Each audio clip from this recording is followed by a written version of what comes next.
If you like what you hear in this podcast and want to help us keep the lights on, then you could support us on Ko-fi for as little as a £1 one-off donation. The links are in the episode description.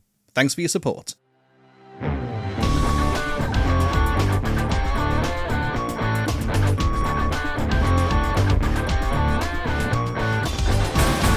This is Skip, the podcast where we tell you, in our opinion, which albums are truly unskippable and which ones belong in the skip. I'm Mike. I'm Rob. And everything's back to normal. Hello. Welcome.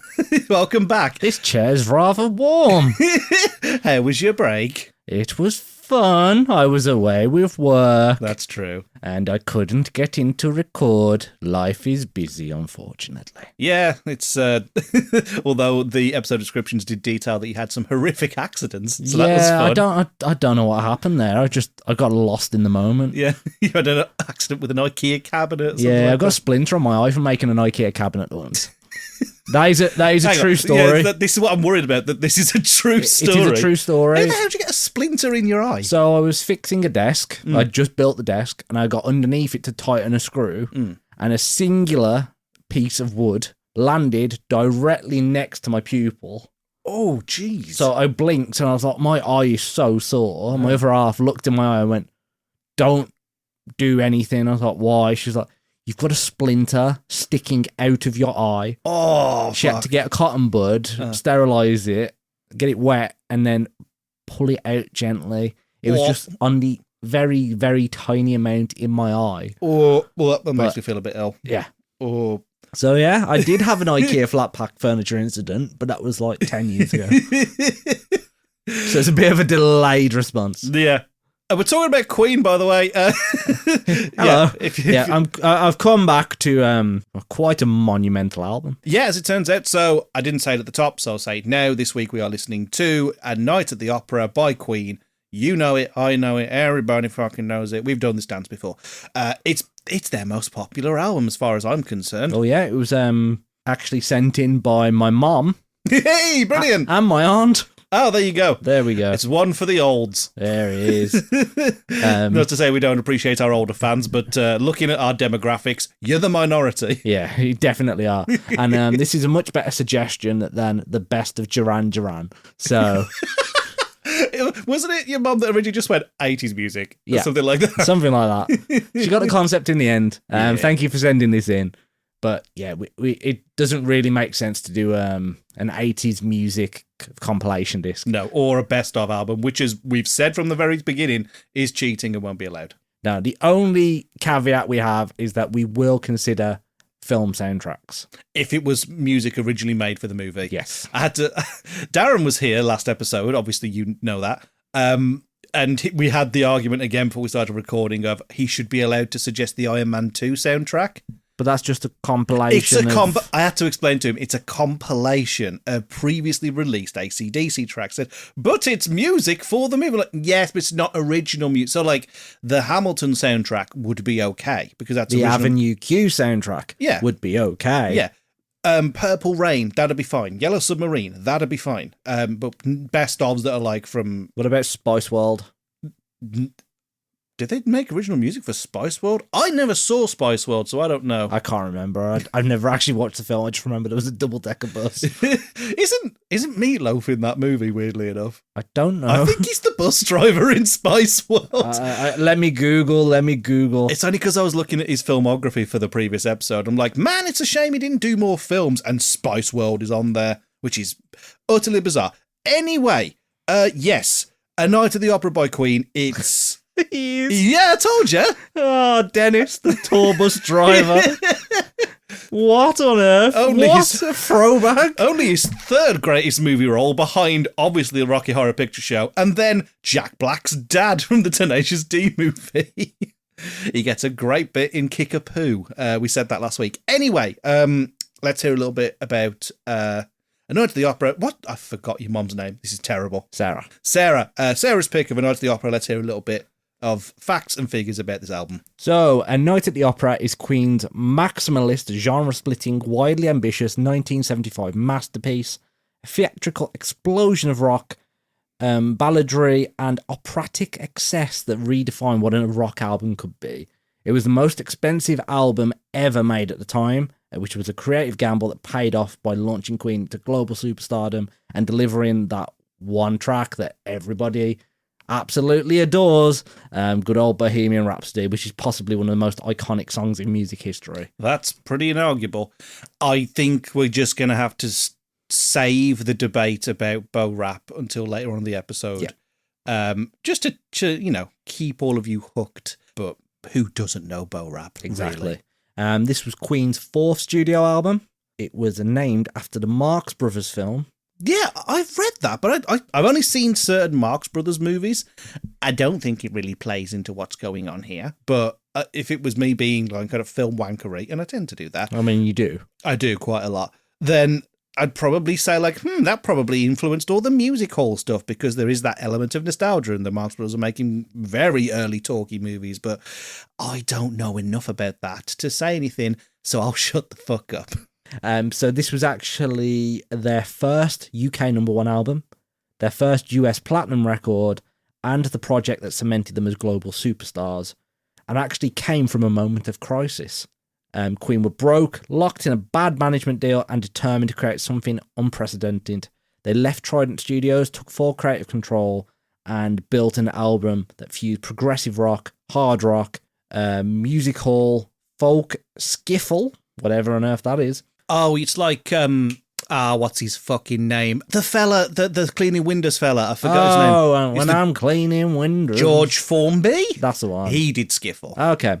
Opera pastiche, balladry, and avant pop experimentation. Avant pop, lovely. Yeah. I mean, it's that thing of like, you want to talk about Freddie Mercury as a songwriter, which we will later on in the episode.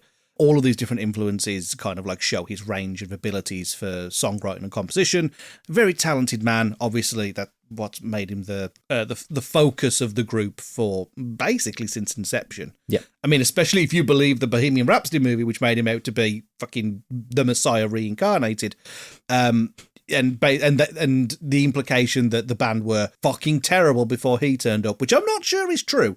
Yeah, all of these influences were a push for Queen as a band. I mean, Queen 1 and 2 are still very good albums, but they are more straight rock to kind of leaning on early glam. And then this is very much a look at all the stuff we can do.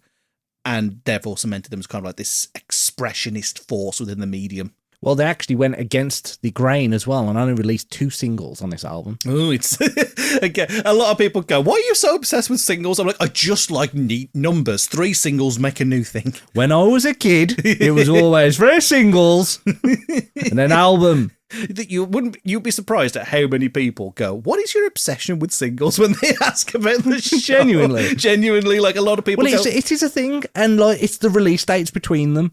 How long do you think that they left it between single releases? On this record? Because I know the push for Bo Rap as a single was like a big part of the story of this, which I don't think was the lead single. It was the lead single. Oh, well, colour me surprised. Okay, I mean, if you lead with that thing can chart for ages. So I would say it's an 8-month cycle of singles. So that Bo Rap released on the 31st of October in 75. Then You're My Best Friend released on the 18th of June 76. Okay. So that's about 6-7 months. 6-7 months. So about an 8-month cycle was about nearly about you were right. pretty much there. I mean, that is a long time to wait for 2 singles. True, but when the first single is Bohemian Rhapsody, you have to listen to it in its entirety to get to the second single. That thing was in the charts for donkeys and years, so like that kind of makes a lot of sense. But let's have a look at some retrospective professional reviews. So, AllMusic 5-star, Chicago Tribune 3 out of 4, odd scale. Krista Gow's Record Guide gave it B-. Pitchfork 8.9 out of 10. Popmasters 9 out of 10. Q 5-star. Rolling Stone 3.5 star. Uncut gave it 5 stars as well. So a lot of changing. Like, it's not as revered as I was expecting it to be. Yeah, it's one of those where I think at the time it was kind of received quite warmly, and then once it became like a classic rock staple, and when we started referring to albums of this age as classic rock, people did start glazing it. And I'm not going to say that's unprecedented, because I think, cards on the table, I think the quality of the album is very good. But it's one of those where it's like it was considered one of the best albums of all times, and I think a lot of that is due to the inclusion of Bohemian Rhapsody. And now we're almost in that era where like we're kind of second guessing that opinion. So people now going back and giving it, say like say a B minus, for example, it's like that is very much a legacy thing of going, well, was it actually patently ridiculous to have all of these different song styles in one album? What were they thinking? They weren't God's gift to music. That's clearly still the Beatles.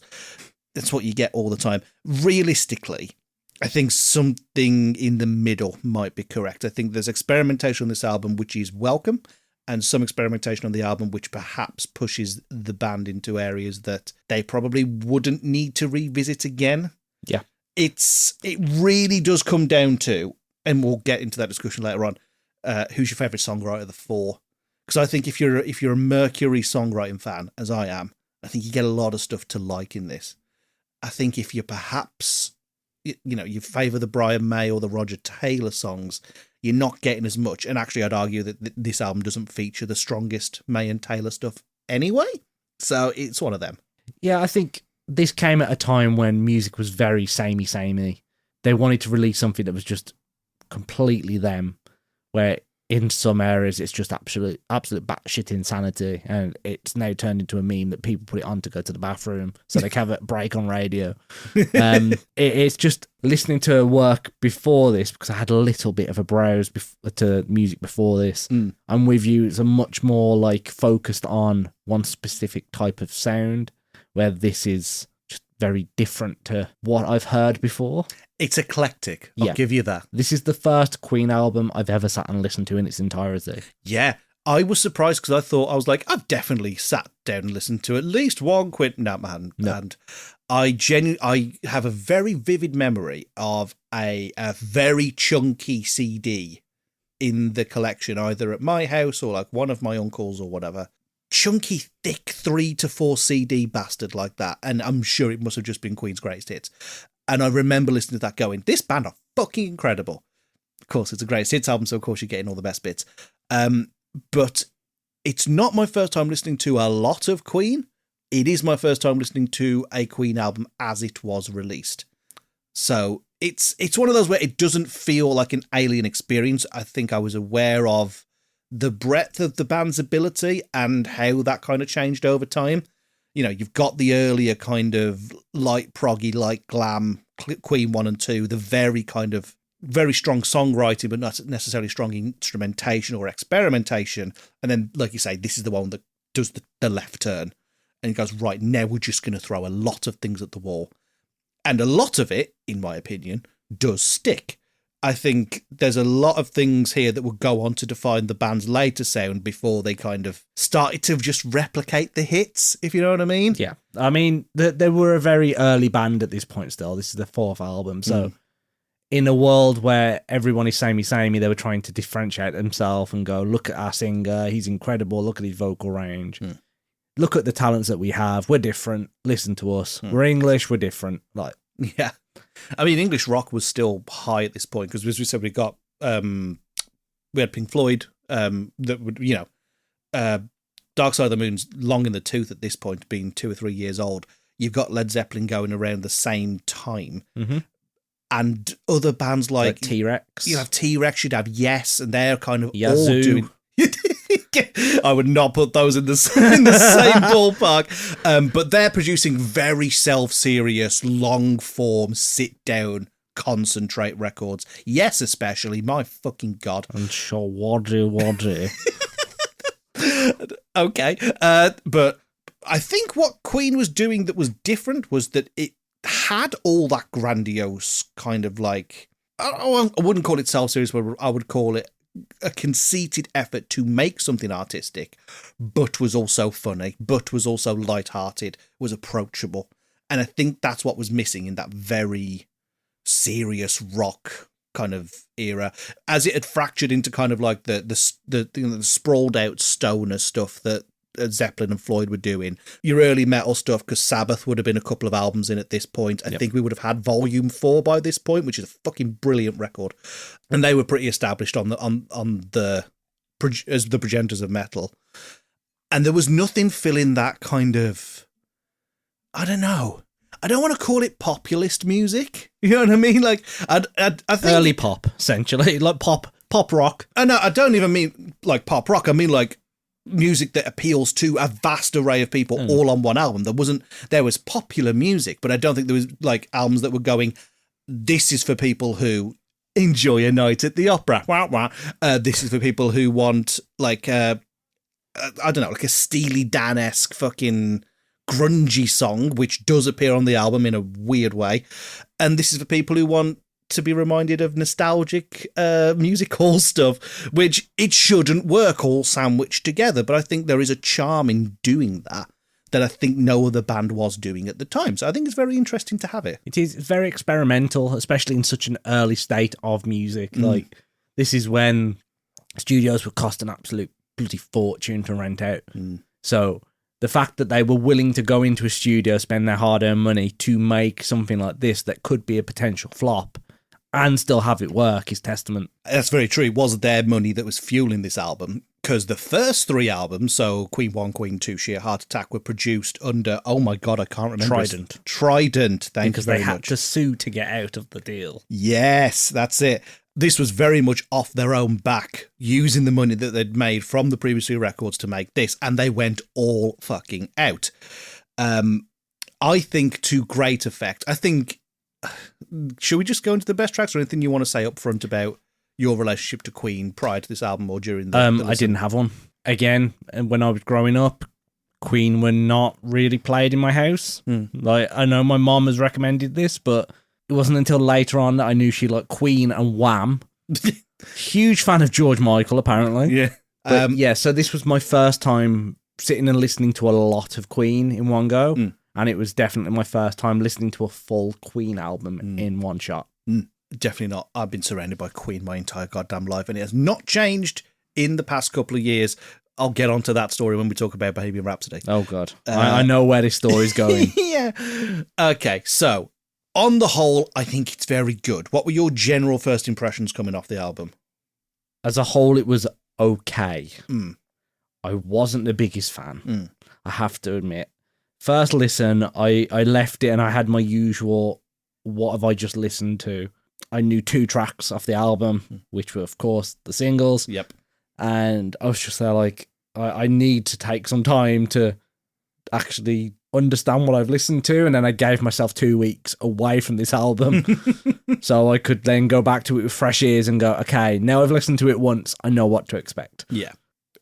It's a difficult one for me. It's a very difficult album for me. I feared this because there is a lot going on. There's a lot going on. And that was kind of the ethos of the album. It was to give people a broad range of entertainment, to challenge people's conceptions of what could be contained on one record, and kind of challenge the band as to say, well, are we just going to be a bog standard rock band? Are we just going to trudge along with the same old sound?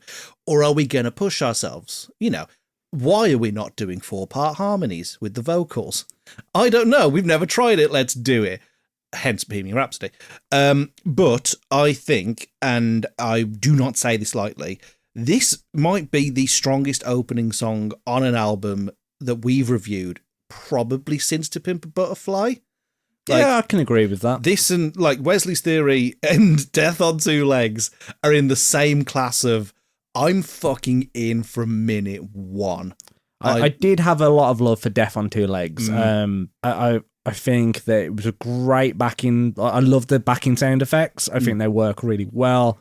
Perfect use of like left, right sound balancing, where you've got like a little bit going on in each ear when you're using like the sound effects. It's great effect. And it is like the opening to a rock opera, even though it isn't technically a reference to an actual night at the opera. This would be at home opening like Rocky Horror Picture Show or something like that. And I just love the random throw-in of "Kiss My Ass Goodbye" and like to break up the song. It's so dramatic. It just suits Freddie Mercury so well. Yeah, I mean, he wrote this one, so you can kind of expect that. Wonderfully venomous song. Just now, as we were talking about the whole, they left their old manager and Trident Records at this time to then pursue kind of like going out on their own. They got screwed fucking royally off the sales from the first 3 albums, which is kind of what led to the kind of horrible kind of feeling that they're like, this record might ruin us as a band. We might be bankrupt. We might have to split up. And if we're going out, then I'm going out telling the previous manager to go and fuck himself. And I love that. And I think Mercury found a way to kind of put all of those frustrations into a song that it just works on all parameters. I think the lyrics are written so sharply. The amount of ways you could describe somebody you hate. You're a leech, you're a rat, you're a blood-sucking vampire, you're everything up to and just about admitting you're a fucking cunt and I hate you is just there. And it's so expertly written in the way that he's like kind of weave those like 4-part harmonies and stings in it. And you are right, you've got that kind of phasing vocals, but it's not obnoxious. It doesn't do some of that shit that the Pink Floyd album did, which is woo, we're in stereo for no fucking reason. That's the word I was looking for. I could not think of the word stereo. For love nor money. We're a proper music podcast. There we are. But like it does it to kind of create stages in your head. You close your eyes and you can go, you have a choir over here and a choir to over there, to your left and to your right and in front of you, and it kind of builds this stage within sound, which I suppose is, you could argue it's a sound stage, but still. I fucking loved that. I think that they've smartly used the operatic stings. May's guitar tone in this it's stunning. It's so good. And it's such a good, like, there's no fucking vocals like the first minute and a half. And it's a fucking blinding solo. I love it. It's just so well constructed. It's one of those things that it feels hard to kind of like break down exactly why I like it. But it's such a clean, yet kind of like sharp tone to it. It's like every fret is biting the fucking track. It's so nice. It's so well put together. I'd not heard this song before.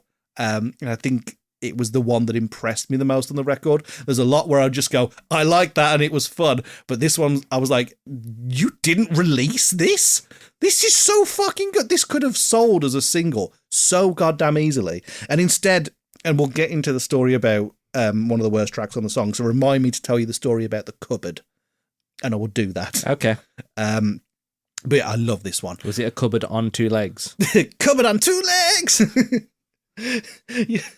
Let's follow that song up with I'd say one of the other songs on the album that features the same sort of guitar-laden tone, and that'd be the Prophet song. Yeah, I mean, it's a fucking mammoth of a thing. It is, and it's very Led Zeppelin-y in my book. Yeah, it's definitely the most proggish on the record. Definitely. It's very experimental for Queen. Like, it's not something I'd heard them do before, but I will say that even though I'm not the biggest fan of the song itself, the guitar tone on it was phenomenal. It's stunning. And I think that is a Brian May song, which kind of makes a lot of sense. It does. I think, I mean, obviously there is a lot of reverence for May as a member of Queen, but like, I don't think there's as much reverence as May should get as a composer for guitar parts, because they are so good. And the Prophet song just gives you a lot to work with. There's about 5 different fucking movements in this thing, and none of them feel outside of the realm of possibility for Queen's sound, but they do feel like they are constructing this greater narrative. And I kind of had nothing bad to say about it. It's definitely one of the tracks where I'm like, this feels biblical. This kind of feels like, I know they weren't inspired by it, but it kind of feels like the kind of feeling you get from like reading Dante's Inferno or something like that. It feels like it's properly taking you. I mean, maybe not, because Dante's Inferno is kind of descending into hell, and I don't feel like the Prophet song is kind of focusing on negative energy, but like there's something there, man. There's something that feels like fucking Ben-Hur about it. Well, it's just nice to hear a band experiment. Like, at this day and age, you had the Beatles just making the same 4-chord song in a different way and being a little bit more nasally or a little bit more spitty. And then you've got Queen going, oh, look, we can make these huge guitar-laden, monstrous tracks and then go into really soft-spoken, easy listening songs. Yeah, it's good. It's an interesting kind of like back and forth on this record because you've got this, which is like this, like you say, this storied kind of mystical fucking thing, which I'm just reading now. Apparently, the lyrics are about events from the Book of Genesis, specifically the Noah's Ark and Jacob's Ladder. Very interesting, because I thought it felt big, but I just couldn't put my finger on it. And then the one after that is Love of My Life, which is very stripped back. And the two of them should feel like total antitheses of each other. And I think they work together quite really well. Do. I was going to say, like, in my notes, I've got it's stripped back in all the right ways. It's just a theatrical song. It just fits in so perfectly after this huge song about an apocalypse. Yeah, it's that thing that me and Darren were talking about last week with Bat Out to Hell. It's like it finds the emotion within the grandiose kind of scope of things. The Prophet song feels like a stage setting and opening it up and lighting up this entire world it wants to tell you about, whilst Love My Life puts a spotlight on one experience and shows the absolute insanity of Freddie Mercury's voice. I mean, it's one of those where it's like water's wet, grass is green, and Freddie Mercury's one of the most talented vocal performers of all time. Well, to carry on from that, I'm going to say I'm going to be a basic boy. Yes. You're My Best Friend is probably my favourite song off this album. I fucking love that song, man. It's just so nice. It's truly one of the best love songs that wasn't written about being in love. Yeah. It's such a bizarre thing. It's just, it's so widely used in popular media, and it's just such a nice song. And it pairs so well with like that Love of My Life song as well. Yeah. It just shows that they can do upbeat, love-driven, happy songs, and then slow, rhythmical, musical love songs as well. I had gotten Love of My Life and You're My Best Friend mixed up for a second there in terms of the credits, so I just want to say Love of My Life is very much written about being in love with somebody because it's written about John Deacon's wife. Yep. I was thinking of Love of My Life, which was written about Freddie Mercury's girlfriend, which obviously, if you know anything about Freddie Mercury, that did not go very far. No. But no. It's comfortably one of John Deacon's best songs 100%. he's ever written. I mean, it's simple, so good. it's sincere. It is. It's just lovely. And if that's the way he speaks to his wife, then, what a nice relationship. I think the thing that you get on this that doesn't feel like it really features anywhere else, certainly on this album, is it's not synth. It's probably just an electric piano. But there's a tone to this that doesn't really crop up again. The rest of the album focuses on, there's quite a lot of May solos, there's quite a lot of Mercury's piano. There's not really a re-feature of a kind of like a modern piano tone. And I really appreciate that this leads with it. It's a very iconic part of that song. And it just differentiates it from the other ballads that are on the album because, Love of My Life is very stripped back. It's just a piano and I think a harp. And I think Brian May played the harp in that song. Oh, wow. Dude's fucking talented, but he doesn't get the respect he needs. Because he loves badgers too much. Yeah, he loves badgers. He won't cut his fucking hair. I don't know why I twigged on that. But yeah, no, it's like describing the colour of the fucking wallpaper, and it is dull to say You're My Best Friend is one of the best songs the Queen ever made, because it just fucking is. It just is. It's up there, if not the best song that they released in my book. I go back and forth on what my favourite Queen song is. And this is in that conversation. This is between this and Seven Seas of Rye for me. That's what I love about Mercury's writing style, and that's what you get a lot on this album. Because, Death in Two Legs we've already talked about. And it has that very kind of, almost like a woman scorned, if you know what I mean. It's like, I'm so fucking pissed off at this. Kind of like Wuthering Heights. It's kind of storied like that, this big revenge tale. And then, like, and then obviously Bohemian Rhapsody, we'll fucking get to it, don't worry. We'll get to it, don't worry. Love of My Life, which is almost the antithesis of that. And then the other songs that Mercury wrote on the album. And I fear what you're about to say is this is the bit you don't like. Come on, then. But I have to talk about Lazing on a Sunday Afternoon and Seaside Rendezvous. Okay, you are fine. That's good. So, which one was the first one? Sorry, Lazing on a Sunday Afternoon. Lazing on a Sunday Afternoon, yeah. So it's like a minute long. My note reminds me of a regurgitated version of Killer Queen. Killer Queen is very I mean, it's a very piano-driven song, really. It's kind of the harmonies they use in this as well. Like the basis of the song for me. It's kind of like it's the epilogue of Killer Queen album later. I mean, it's simple, it's fun, it's effective, and has incredible guitar work. But it does remind me of Killer Queen, which again is up there with one of their best songs. It is.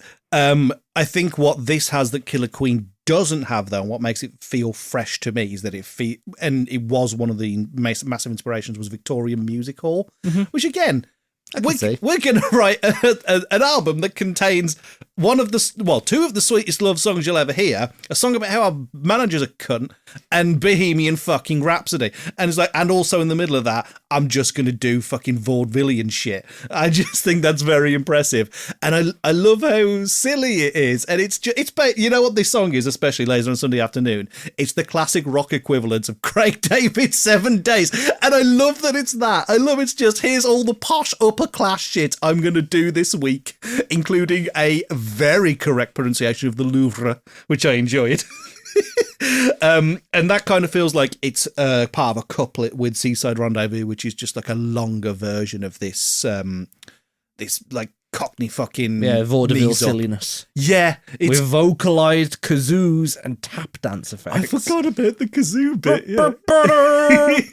Seaside Rendezvous, boom, boom. It's very silly, and I love that you get both sides of Mercury on this record. It's like slapstick pantomime. Yep. Oh, pantomime's the word for it. And camp in the right way.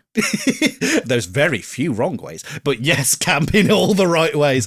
I love it. And I love that you get the two sides of Mercury kind of across the two sides of what would have been the LP. So the front bit is the fuck you song, then it's the silliness, then it's the sweet, and then the epic. And it's a storied thing and kind of gives you a full breadth of his ability as a writer. But I will say, after listening to this song the first time, I did feel like I was in a bit of a fever dream.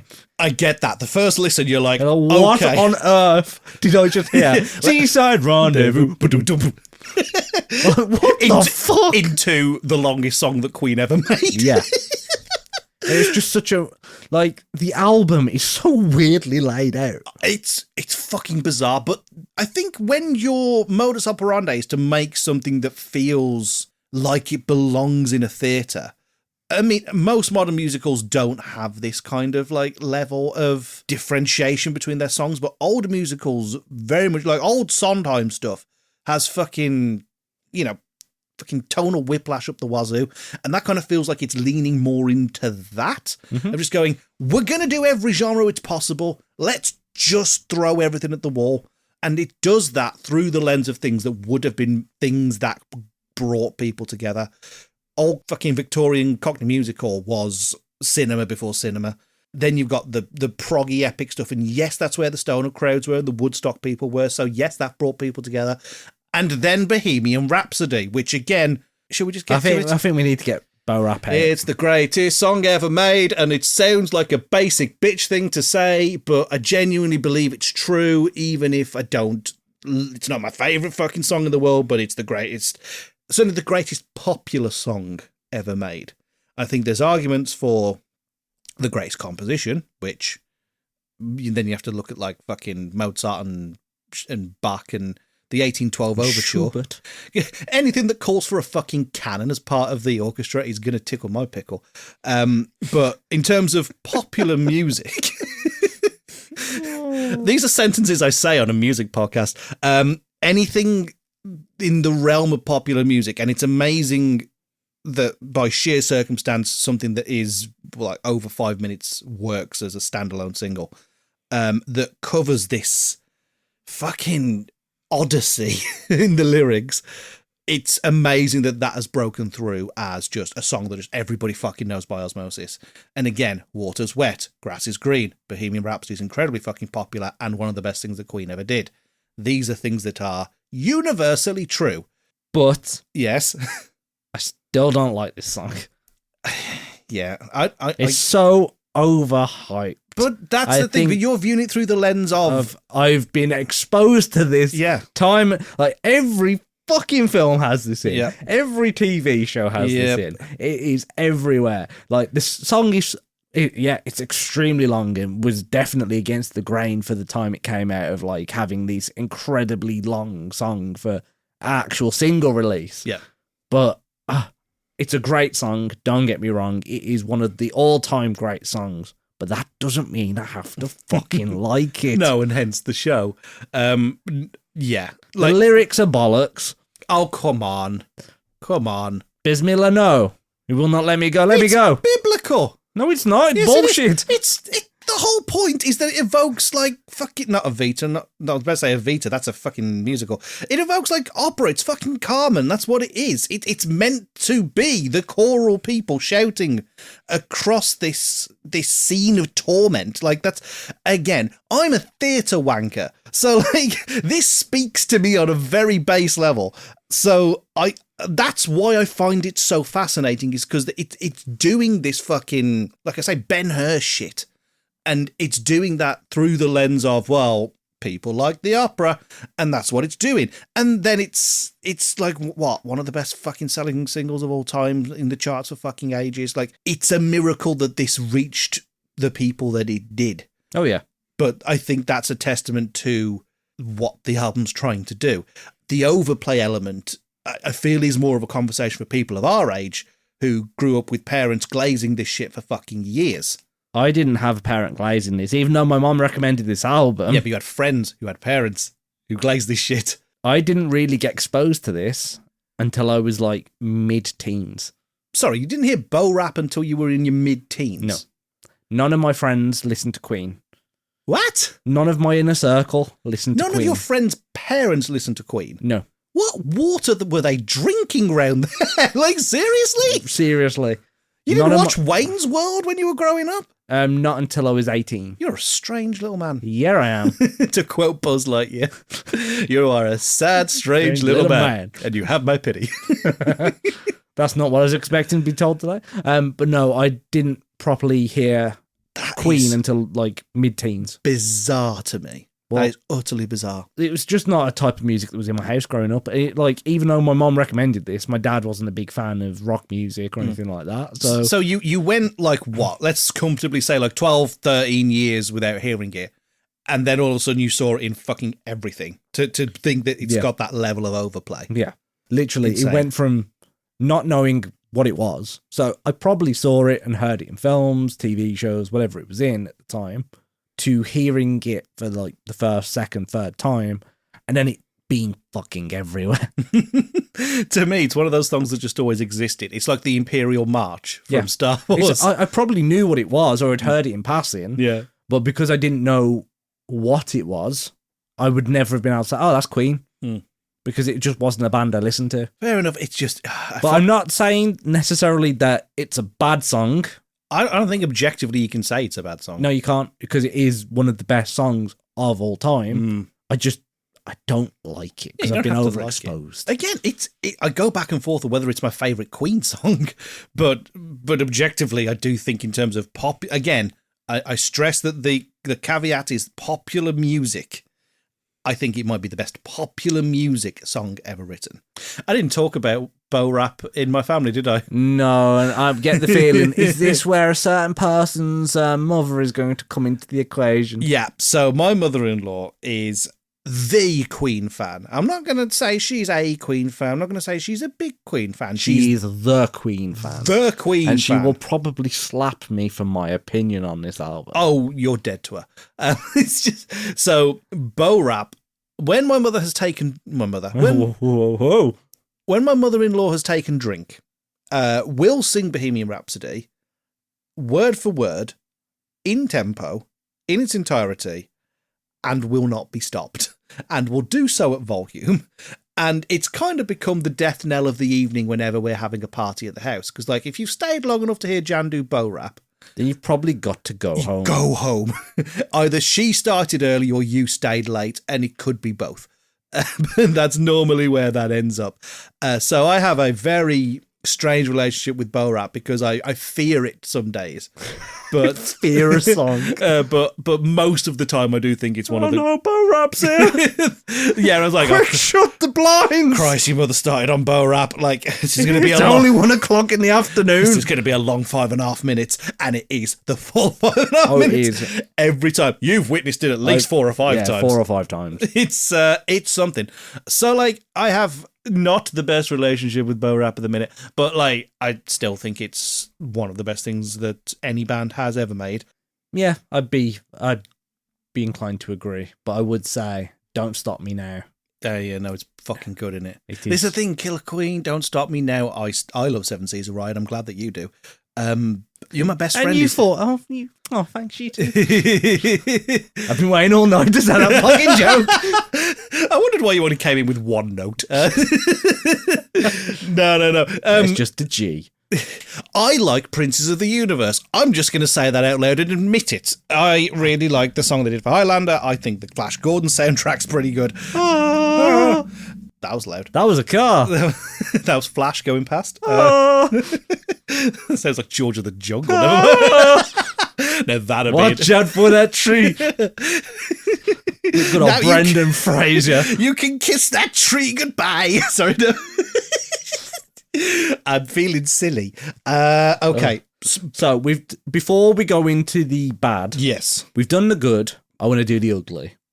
Okay. So I've just got a couple of notes. I've literally been through the whole album. I sat on the train the other day going down to Southampton, and I literally, in a notepad, made notes on every song as I was listening. You're a good man. Yeah, I am. Because I know that sometimes I do come in with lackluster notes, so I've gone above and beyond for this one. You're a beautiful man and I love you. Good Company. Yeah. Tiptoe through the tulips. That's the only note I have for that song. I can see where you're coming from. Yeah, I can see that. That's all I had for that song. Yeah, the vocal harmonies do enter the higher register Yeah. a few times in that song. God Save the Queen. Great outro for the album. It made sense. It made sense, and it was a huge moment because he got to then do that on top of the... Was it Buckingham Palace or House of Commons? Where was it that he performed the solo? Oh, I have no fucking idea. I just know that he performed it for the Queen. Yes. Which was something that very British makes you want to hold your heart and cry. Have you seen footage of if it's Brian May, Jimmy Page, and Eric Clapton meeting the Queen, and she has no fucking clue who any of them are, and it's so funny. And then the other side, she goes to a farm show and watches pigs run, and she's like, Yeah. Oh, when the cow was cows. Yeah.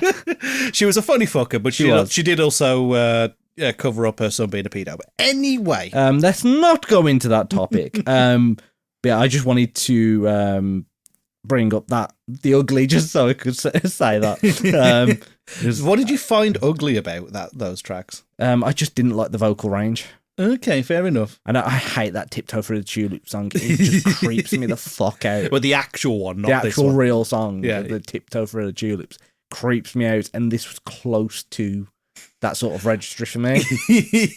I have no doubt that Freddie Mercury could definitely do a Tiny Tim song. Oh but, yeah, like, 100%. I have no doubt about that whatsoever. He's a But the fact strange that I man. actually took time to write the note of Tiptoe Through the Tulips for that. But I think it's time to head on to the bad. Yeah. And I know that we're both going to agree on the main song, Mhm. but I'm going to get this out there now. Yep. I fucking hated 39. I don't know why we needed a folk shanty as one of the things. Like, it's very fucking Fisherman's Friends, you know This what I mean? is not what they meant when they said for Queen and country. This sounds like a really shite take on country roads. I get it. Like, it's the land our grandfathers, and it's very... It's very like, yeah. I want to be American. But also it kind of feels a bit like, our lads are stomping off to go and beat the Jerry. Like, Oh no! Watch out for that, Geronimo! which I guess in terms of, like, again, if the modus of the album was to talk about things that united people in Britain, I guess the fucking war kind of did. And it feels very nostalgic for that kind of, like, 1940s, 50s, well, not 50s, 30s, 40s folk. But it just doesn't fit this album. No, I don't think it does. I don't think it's outwardly shit, but I feel like the album is already kind of up and down tonally, and I'm not sure that patriotism really comes into it. It does, revenge and comedy and tragedy and biblical and opera very well, but like I don't feel like it needs to stray into like that kind of, I don't know. The big question is, did they need a song about space travel on this album? Excuse me? This song is about space travel. About a space travel ballad about returning home to find everybody aged without you. That's what 39's about. That is what 39 is about. Fucking what? Let me look at the lyrics. What the fuck? Really? Hang on. Because I read in the year of 39 as kind of like 1939, but it could not be that. Maybe I sailed across the Milky Sea. Okay, yeah, Milky Sea's Milky Way. I don't know. Maybe that for the old Earth and Grey. Yep. Okay, I'm starting to see this now. I can see what he was doing for it, but I don't think this should have been released on this album. I think this album is stronger without that song. It's the one I have the least reverence for. I'll give you that. I think even kind of like the mid songs on this, which we're not going to talk about them at any other point. So like Sweet Lady and, well, mostly just Sweet Lady. Yeah, I've got Sweet Lady is just nice and simple. It's fucking straightforward. Yeah. And like, but it doesn't have anything that I'm excited about. But it doesn't have anything I dislike. No. It's a perfect neutral. Yes. Whereas like, I think actually you saying this is actually a song about returning to Earth after we've left it makes it slightly more interesting than just this is a fucking sea shanty as we all fuck off to war. It kind of being recontextualized as like literally like nostalgia for a previous century, not just like a couple of decades ago. That actually might add a bit more substance to it for me. Well, you can go and have another listen after this and see, now that you've got the full scope of what it's actually about, which I think this is a skipped verse, so ring that bell of me giving context to Mike rather than Mike giving context to me. Whoop, whoop. We'll get a bell installed when you out art wanker me. That'll be good. And it'll be once a year, so this is my one for 2026. Get in, please. Now, I think we're both in agreement with the worst song on this album. I think it's... I would like to believe that Queen fans also have this opinion, but I'm not sure they do. So let's just rip the plaster off. Yep.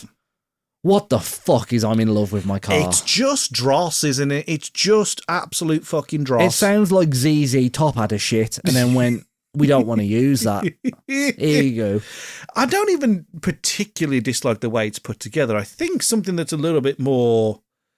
what's the word I'm looking for? Like a slower tempo, but still kind of macho kind of thing isn't outside of the realm of possibility for Queen. But fuck me, I think this song is ridiculous. Other than the guitar work, this feels like a tribute act. It feels like a Queen tribute have come onto the album and gone, oh yeah, what the fuck is with the random ass pig noises? Yeah. And it becomes obvious why Freddie's the lead vocalist. Yeah, because it's... Oh, no. Bear with me, because I'm going to tell you who the lead vocalist on this is, and it does not reflect well on them. Roger Taylor, isn't it? It is Roger Taylor. This is his ode to machinery as self-expression. And he's in love with his car. I think now... The cupboard is relevant here. Okay, so we're finally going to get cupboard. We're getting cupboard. So, obviously, Roger Taylor wrote this song. It's fucking dross. It's probably the worst song he ever wrote, in my opinion.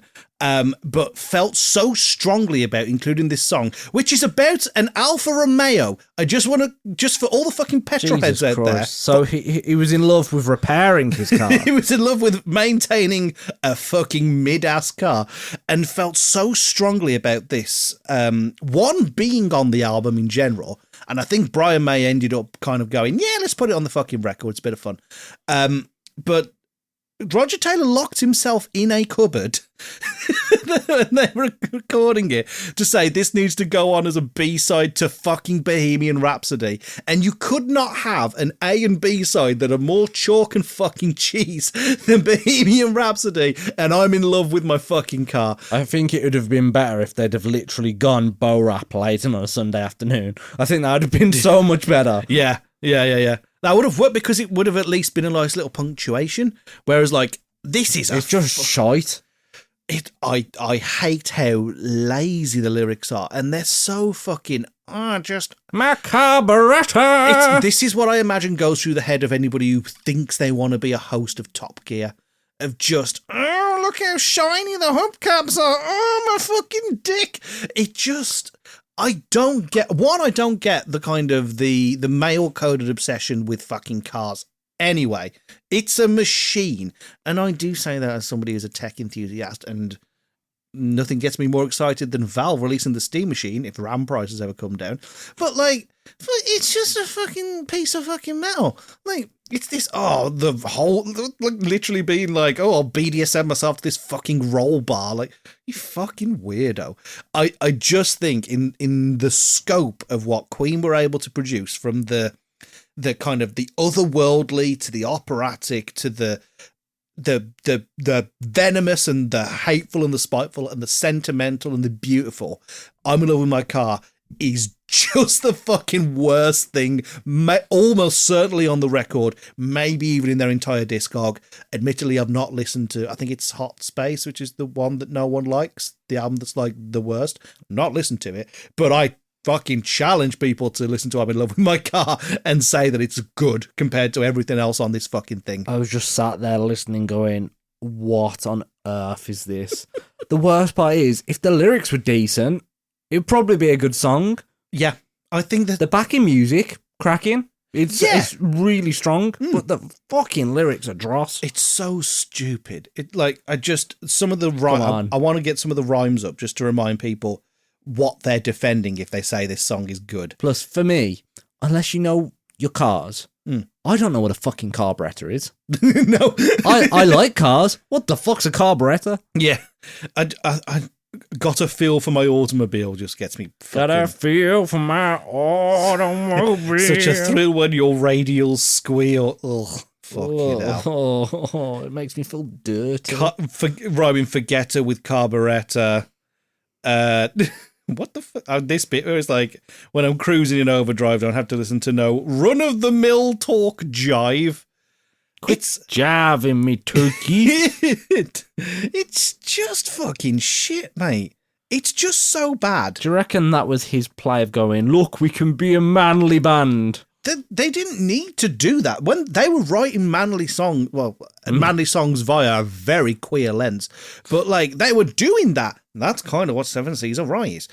So what the fuck was the point of this song? To appeal to the fucking dads in the room? Like, maybe he was trying to get on Top Gear before it was conceptualized. Maybe he wanted to be the Stig. Could you imagine? Here's my audition to be the Stig. I love me carburetor. Could you imagine if the Stig whacked his helmet off and it was it was Roger Taylor? That'd be a hell of a fucking sight. How much would you have to pay him to do that, I wonder? Oh, probably a tenner. Probably. Depends on how much it cost to fix his car after it broke down. If he's driving an Alfa Romeo, he has to get recovery every 20 miles. Yeah, breaks down every day into the studio. Fuck me. I'm not even a car person. I know that an Alfa's nothing to be surprised that it's shit. But hey ho. Anyway. And I think it's time for the verdict. I think it is. So, this is my first time listening to a Queen album in its entirety. Mm-hmm. And I know I've wound Mike up with this for the last 2 weeks, saying you have. This is my first time listening, and I'm not sure what to think. And I'm gonna say I enjoyed it, not in its entirety. Mm-hmm. And my two least favourite songs, I had to skip. Yeah. I'm in love with my car. I don't know how anyone can sit there straight faced and listen to that. 39 just pissed me off. My original note was, what the fuck is this bollocks? But I decided to make it a little bit nicer. And I do sometimes skip Bo Rap because it's too long.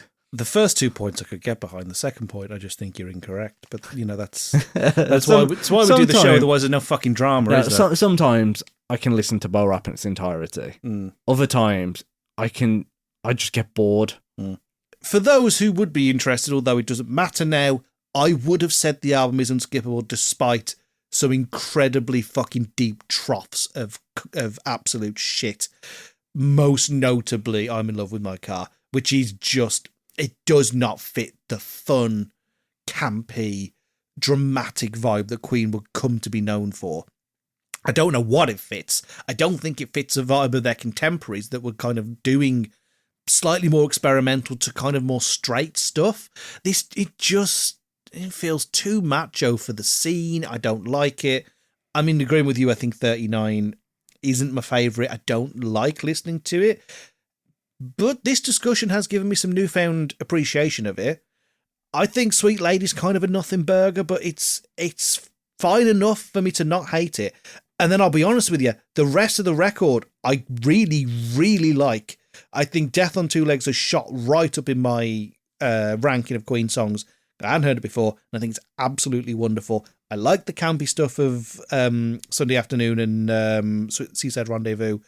I knew they were always capable of it because, I mean, fucking Bicycle Race exists. I think today that is my favourite Queen song.